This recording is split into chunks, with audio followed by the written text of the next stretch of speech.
Treasure hunters, it's a game of patience and persistence and being in the right spot at the right time.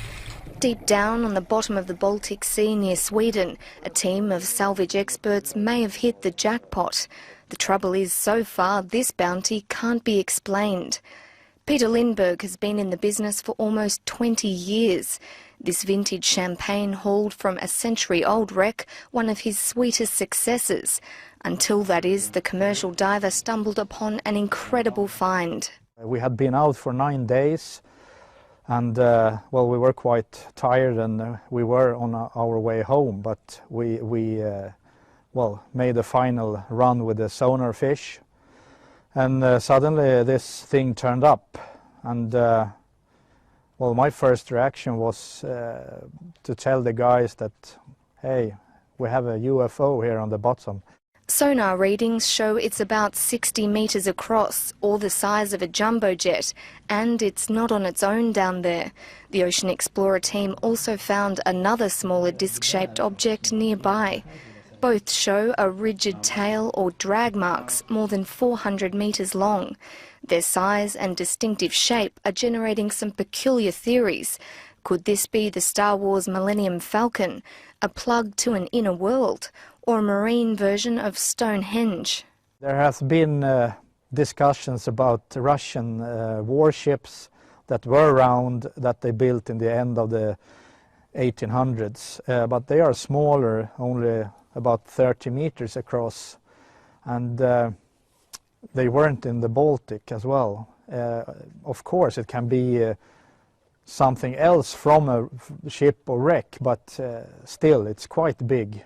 Yeah, you have the disturbances from the waves. The head of archaeology at Sweden's Maritime Museums says this type of imaging, called a side-scan sonar, doesn't always reflect what's actually on the sea floor.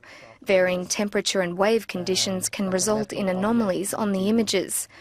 But the intriguing dimensions of this picture are capturing his attention. It's definitely something, at least.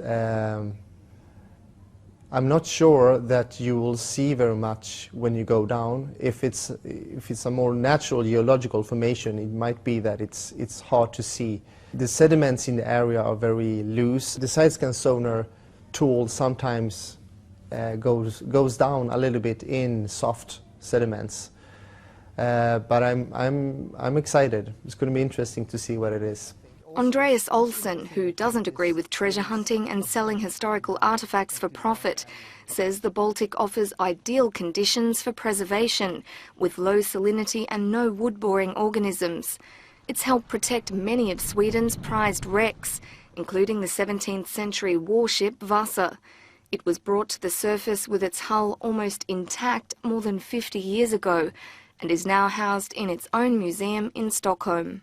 Right now, we know about approximately about 20,000 objects, mostly shipwrecks in the Baltic Sea, a total. But I think we have at least 100,000. There's a lot of areas we haven't really seen anything, and many shipwrecks are also hidden under the seabed. So it's for an archaeologist, I think the Baltic Sea is like a shipwreck laboratory, the best in the world.